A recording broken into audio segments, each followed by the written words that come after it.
This is Ricky Mandel, and you're listening to Interactive Wrestling Radio.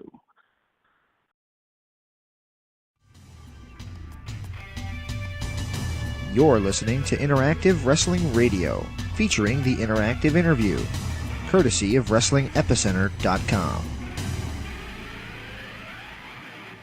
Welcome back to Interactive Wrestling Radio. On the Newsmaker line with me right now is a gentleman who will be appearing at Ultima Lucha Quattro against Taya Valkyrie. It, of course, is Ricky Mundo. Ricky Mandel, are you with me, sir? I am with you, James. How are you? Doing great. How are you doing today? I'm doing awesome. It's a pleasure to have you on the show. So I was doing a little research on you, and I wanted to kind of get your story, because even if you read your Wikipedia page, they don't have everything you've ever done. They have some things, but not everything. So I kind of wanted to fill in some of the blanks for some of the wrestling fans that maybe have seen you all these years on Lucha Underground, but maybe haven't heard your full story yet. What made you decide to get involved in the crazy world of professional wrestling? Okay, well, this story, okay. It all started when I was actually a little, going back to when I was a little kid, and my dad was a wrestling fan. I didn't think much of it.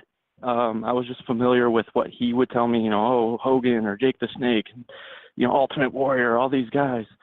And I was just like, okay, well, as a little kid, Dad likes it. It must be cool, But it wasn't until I moved with, me and my parents from Chicago to California where I really discovered it, when I went back to visit my sister and some of my friends. And one of my friends apparently I grew up with this kid, and apparently he was like an avid wrestling fan this whole time.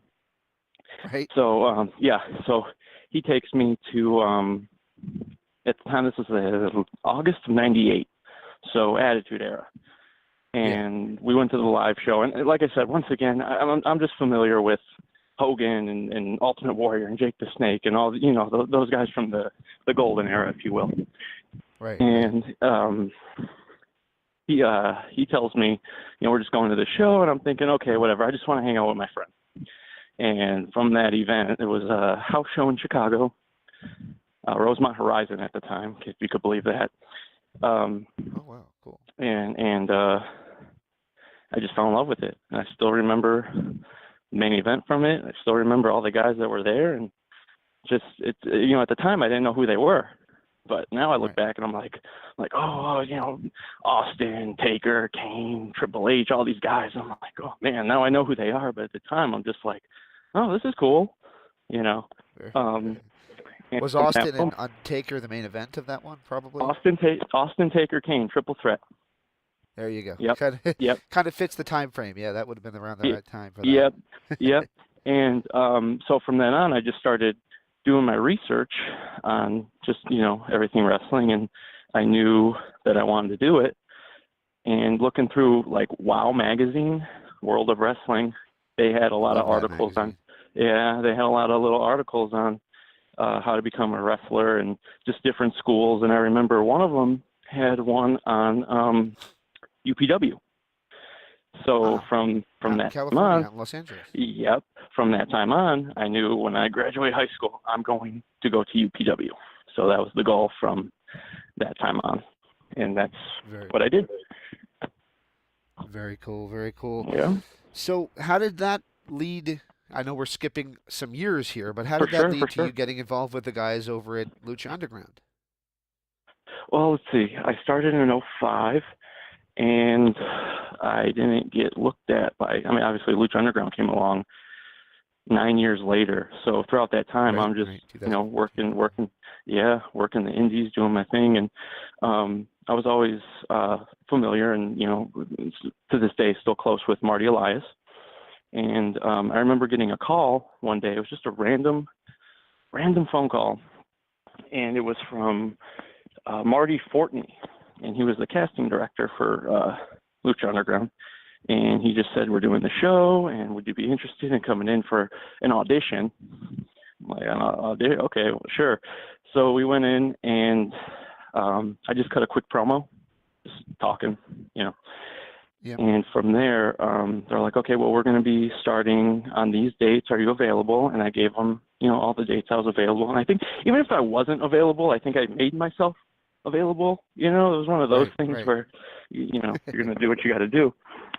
And went to those shows, and the first set of tapings, I was just there, not under contract. I just wanted to go and meet the guys, and that was once again Marty Elias telling me, "Hey, like, come with me, be my guest. We'll, you know, if anybody says anything, you're with me. It's cool." So I was like, "Okay, cool." We went, watched the show, met some guys, met the producers, and the next day, I believe it was Krista Joseph who called Marty and said, like, "Hey, you got the kid with you?" And I got him. Does he have his gear? Of course. Good. He has a tryout with Hernandez tonight. So, so next night, dark match, tryout, worked Hernandez. Obviously, apparently it went well. It was still around. And that's when they offered me the deal. Very cool. All right. Oh. So it says that you were one, and I did not know this. I will plead ignorance, and I pride myself on being fairly intelligent, but that you were one of the guys that were the disciples of Death. I was Tresse, yes. There you go. Very cool. Did you enjoy working under the mask, or is it easier to work without the mask on?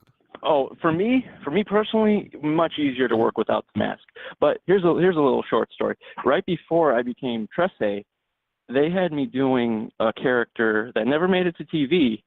It was all dark match stuff, as El Americano. And if you want to talk about, I mean, the Tresse mask was fine. Like that, I talked to them. I was like, I need this thing tighter and tighter, and get it as tight as you can. And if you can make the eye holes bigger, and whatever we got to do, that's fine. But that El Americano mask, that thing sucked.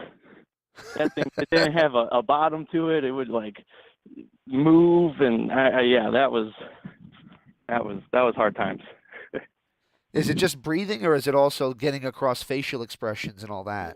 Facial expressions. That's where, well, you know what I did like about Trisse? I learned how to use more body language. Because you're a dead guy. Okay, well, what am I going to do as a dead skeleton? Oh, what? Okay, well, here I'm just going to move my hands and try this out, and it. Yeah, exactly.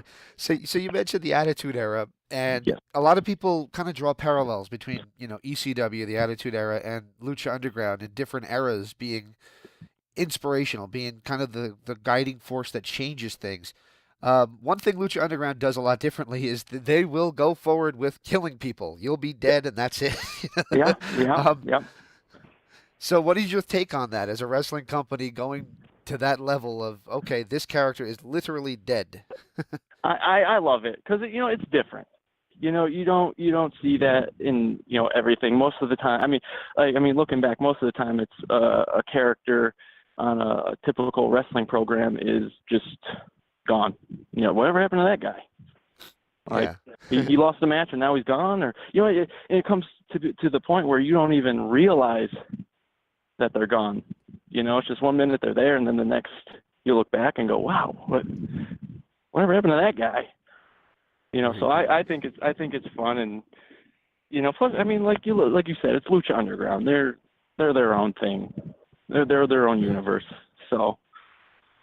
At what point did they look at you backstage, maybe Krista Joseph or somebody like that, look at you and say, he kind of looks like Johnny Mundo. He kind of looks a little bit like John Hennigan. When did that come to be? Well, where it came to my attention was when it was right after. Are we going to get to some Doll stuff? Because this is kind of where this story comes into play, actually. What stuff again? The Doll stuff, Rosa. Yes. Okay. Yes. Well, this is kind of where it all started, because what happened was they sent me the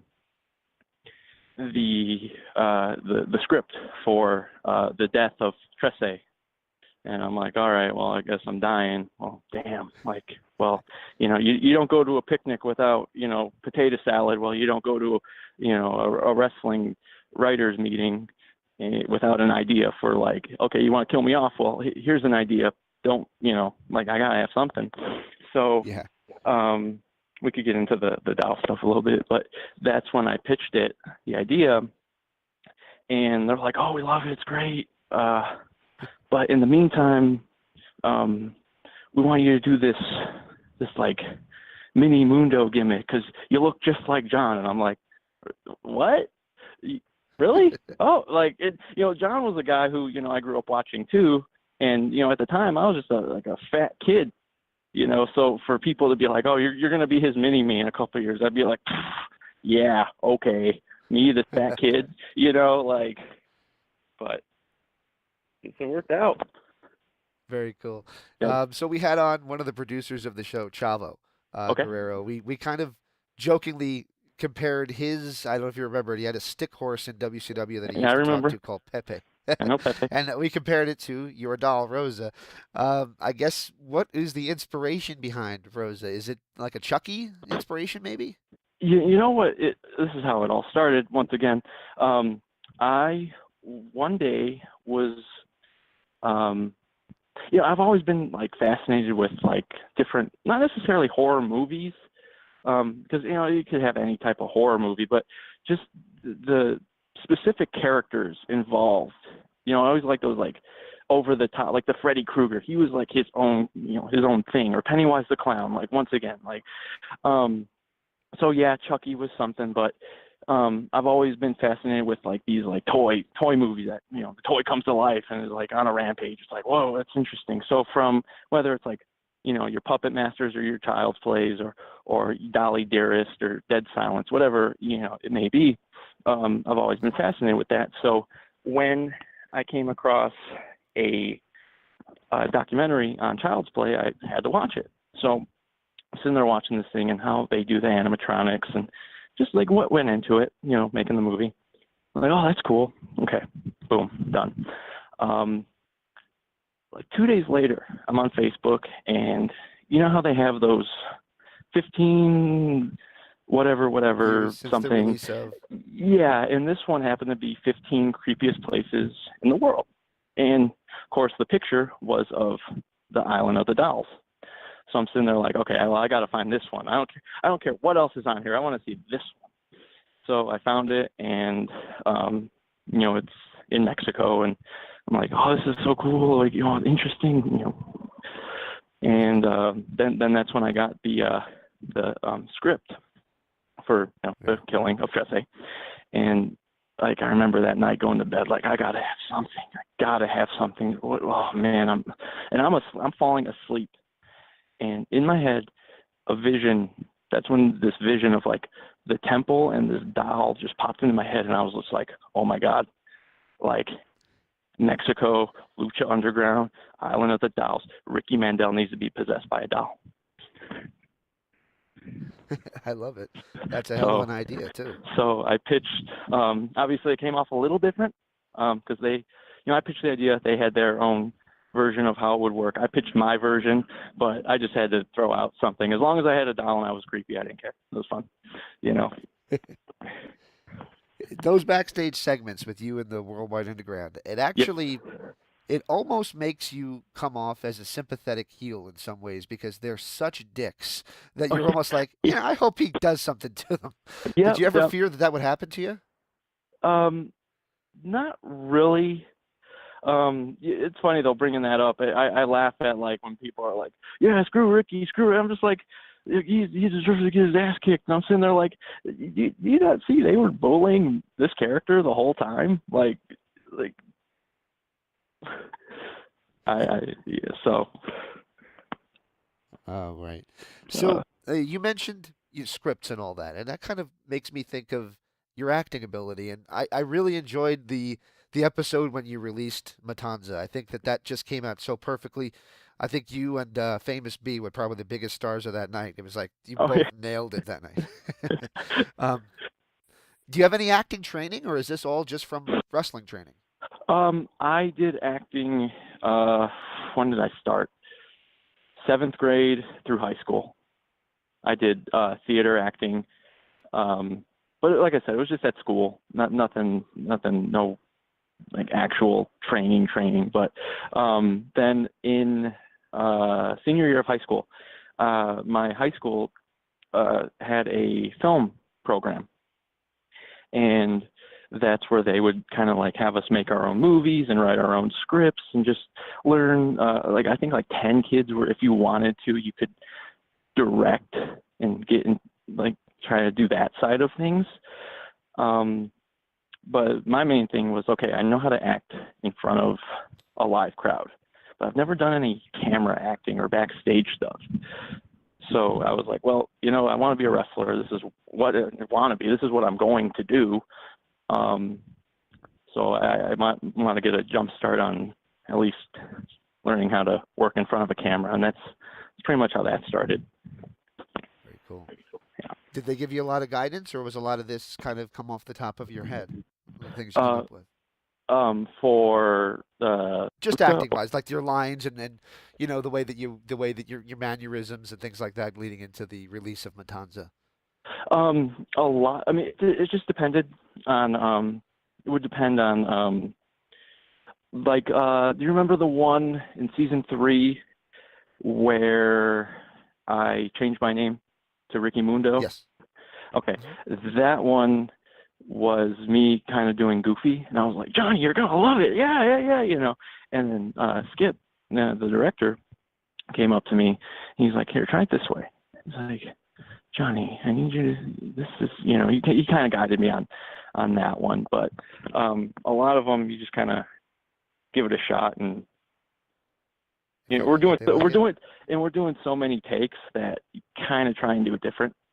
You know, like, hey, I'm gonna try it this way, or maybe I'll say this, and if it doesn't work, then I'll try it that way. I remember one take we did was like awesome, but they weren't even filming it, and I was like, damn. the practice one. Oh, great. Okay. What was different about that one, if you don't mind me asking? I honestly, it just felt smoother. Just kind of like, damn, that was really good. It was just something that was just felt it, you know? Yeah. All right. So here we are. We're 2 days away from the first airing of Ultima Lucha Quattro, and you got one of the premier matches on the show. You're going to be facing Taya, which is a female performer. We've had her on the show probably 3 times already, maybe 4, I don't know. But anyway, that's another thing that sets Lucha Underground apart from everybody else. The men and the women work against each other, and nobody really asks any questions about it. You as a wrestler, what do you think of getting in there with somebody like Taya and working? Well, to be honest, I had never really faced like females. I mean, I know intergender wrestling is a big thing now, but I just haven't been exposed to it as much. And if I do, it's usually like a tag match and then guys face the guys, you know, or whatever, like kind of like those older school promotions would do stuff like that. But so it was definitely something I was looking forward to, because I mean, I know her, I know Taya, and I knew it was going to be fun, but at the same time, I'm sitting there thinking to myself, like, can I like, watch my stuff. I mean, I'll pull out something here and there, but for the most part, I'm a punch and kick guy. So I'm sitting there like, can I really like punch a woman? You know, like, is that like a thing? Like, you know, forearms, so when, you know, they brought that up, I also realized, like, they're not just women, you know, they're you know, superheroes, you know, especially at Lucha Underground, and it's just accepted. So I look forward to it, and I just knew Taya was going to bring it, and I know she is tough as nails. So I was like, she's going to bring it to me. I'm just going to bring it right back, and we're just going to have some fun, you know. All right. I'm looking forward to that match, and I'll tell you the truth. I have a 9-year-old. I have a 9-year-old who's been watching Lucha Underground since nearly the beginning with me. And I've said this before on the air, it's not news, but it's the one wrestling show I can get the whole family to sit down and watch. So when I said I was going to be interviewing Ricky Mundo, he was like, ask him about the doll, and ask him this, and ask him that. And it's always cool when my kid gets excited about who I'm interviewing. Cool. Very cool. So outside of Lucha Underground, where can people find Ricky Mandel wrestling? Oh, man. especially since I just moved to Vegas, so I'm doing a lot of stuff with just the local Vegas promotions like FSW. I did some stuff with Versus Pro, Lucha Libre Las Vegas, which is Sinbodi's lucha company out here. He does freak show as well. I've done a few of those. California-based stuff is mainly SoCal Pro, which really gave me a start. So I'm still there plugging away. Lucha Pro, these are just the places in, California and Arizona. Just a lot of them are one-shot deals or, one-off companies, but mainly throughout the West Coast. And Lucha Underground, Championship Wrestling from Hollywood. I haven't been in a while, but that's another one that I pop in once in a while.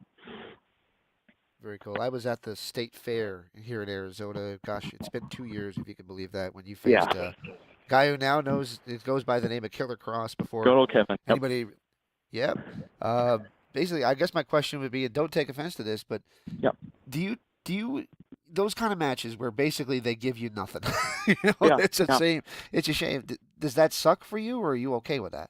I'm okay because it's the old express. Jericho was one of my favorites, and I remember one of something he always said was, if they give you a minute, you're going to make the most of that minute. Right. So I'm going to go in there and do what I can, and as long as I'm performing, and because I could still learn in that time. I'm going to learn from everything I do.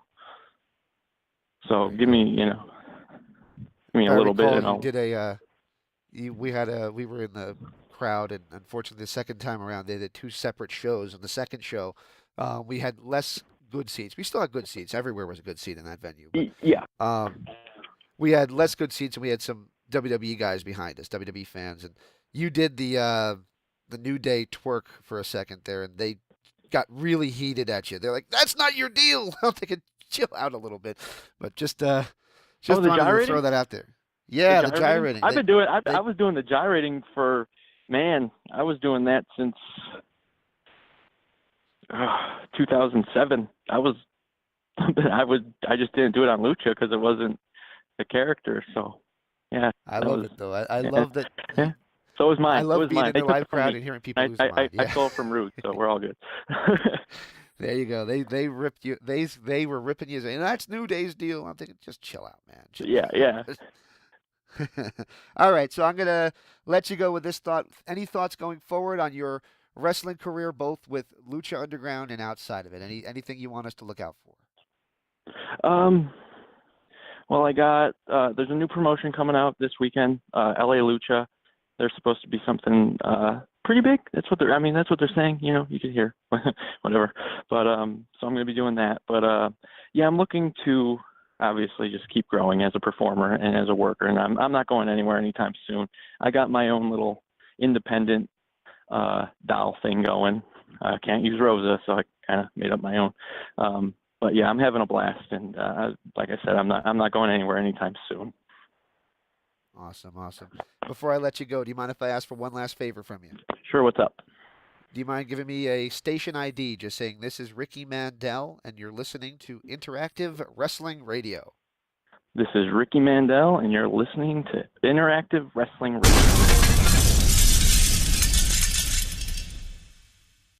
Hey, this is Taya Valkyrie and you're in the Wrestling Epicenter.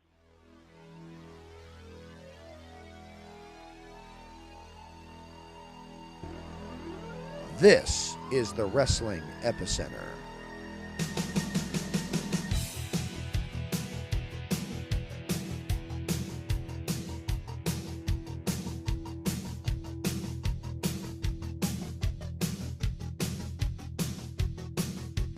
For over 15 years, we've brought you the top names in professional wrestling for exclusive interviews. Everybody you see here has been interviewed by our site. But we're more than just interviews. So be sure and check out WrestlingEpicenter.com for news, results, information, and of course our store. WrestlingEpicenter.com, your #1 source for wrestling information.